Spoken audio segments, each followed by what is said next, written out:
By the time the truth came out, the world was stunned. A husband had been shot dead in his own home. 4 teenagers were behind bars.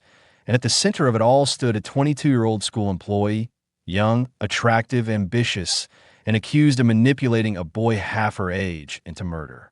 This is the story of Pamela Smart, a case that shocked America, a trial that was televised across the nation, and a woman who would come to be known as the Black Widow of New Hampshire. Before we dive in, don't forget to like this video, share it with your friends, and subscribe to Dark Side Secrets so you never miss another true crime story that reveals the darkest side of human nature. Pamela N. Wojcicki was born on August 16, 1967, in Coral Gables, Florida. Her father, John, worked as a pilot, and her mother, Linda, managed the household. She grew up in Miami with her older sister Elizabeth and younger brother John until the family moved to the small town of Derry, New Hampshire, when she was in 8th grade. Pamela was popular in school, a cheerleader at Pinkerton Academy, confident and outgoing. Later, she studied communications at Florida State University, where she became known as the Maiden of Metal, hosting a college radio show and sharing her love for bands like Van Halen and Bon Jovi. With blonde hair, band t-shirts, and a strong personality, she carried herself as someone who wanted more from life than an ordinary path. It was during a Christmas trip back to New Hampshire in 1986 that Pamela met Gregory Smart. He was young, charismatic, with long hair that made him look like John Bon Jovi. The attraction was immediate, and the two quickly became inseparable.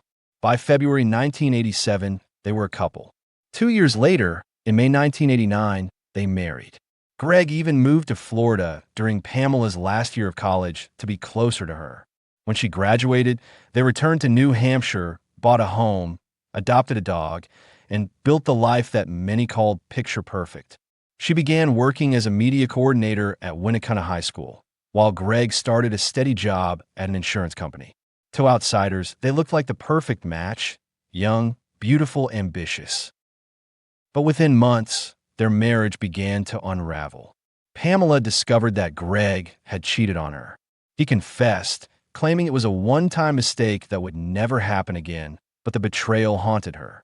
The trust between them broke, and arguments became constant. Pamela, disappointed and angry, threw herself into her work. She became involved with Project Self-Esteem, a program aimed at keeping teenagers away from drugs. It was there that she met William "Billy" Flynn, a 15-year-old student who was quiet, insecure, and struggling with his parents' divorce. Billy was vulnerable, searching for belonging, and when he met Pamela, he found more than a mentor. She was young, stylish, and shared his passion for heavy metal music. Unlike other adults, she seemed to understand him. He told his friends he was in love with her, and before long, Pamela crossed a line she could never take back. When Billy turned 16, their relationship turned physical. The teenage boy was obsessed with her, believing she was the love of his life. Pamela, meanwhile, claimed later that she only wanted attention during a rocky marriage, but the bond between them grew dangerously intense. Eventually, Pamela told Billy they had to stop. She was married, she reminded him, and she wanted to repair things with Gregg. But to a 16-year-old in love, her rejection felt unbearable. That heartbreak twisted into anger and obsession. Soon, a plan emerged.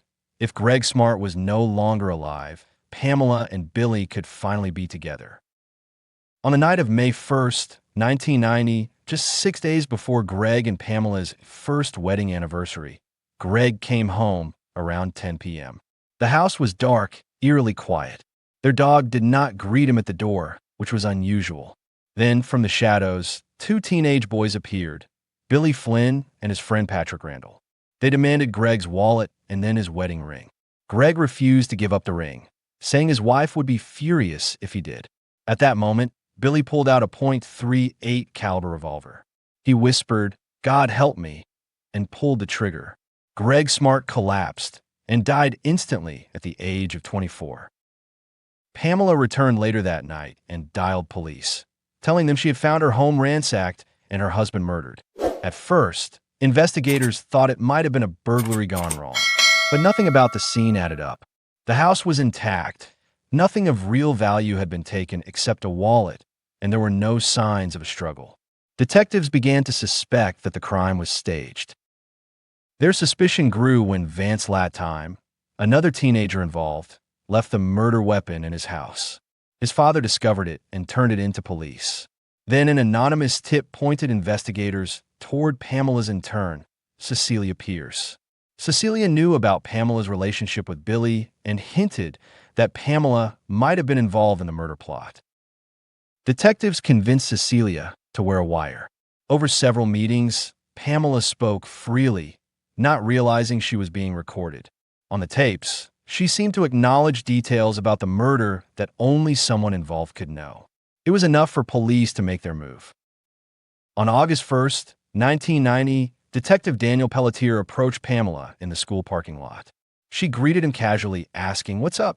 He responded, "Pam, I've got good news and bad news. The good news is we solved your husband's murder. The bad news is you're under arrest for first-degree murder." Pamela was handcuffed on the spot in broad daylight as stunned students and staff looked on. The arrest made headlines across the country. A young, attractive woman accused of seducing a teenage boy to kill her husband. It was sensational, the kind of story the media devoured.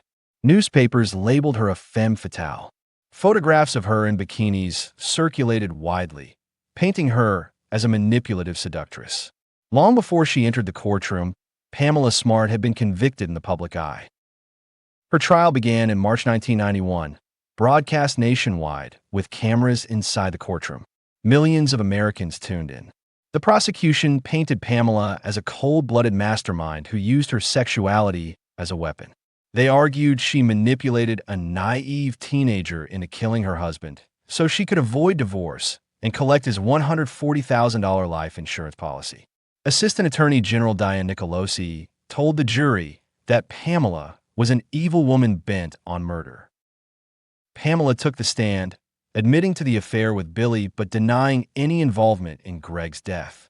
She insisted the murder was solely Billy's idea, a violent act of a heartbroken boy after she tried to end the relationship. She said she had no knowledge of the plot, no part in the plan. But her own words on the wire recordings suggested otherwise.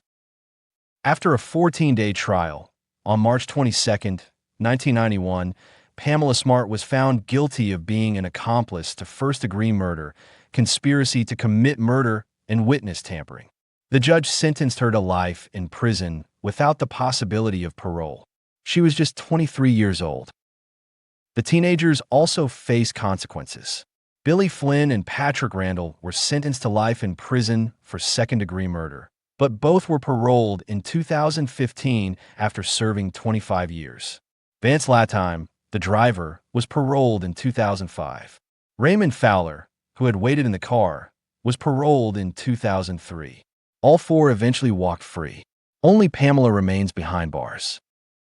In prison, Pamela continued to proclaim her innocence, arguing that the media coverage had poisoned the jury and destroyed her chance of a fair trial. She earned 2 master's degrees, tutored other inmates, and became active in women's rights causes.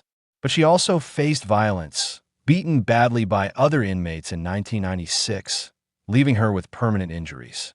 Over the years, she has filed countless appeals, but each one has been denied.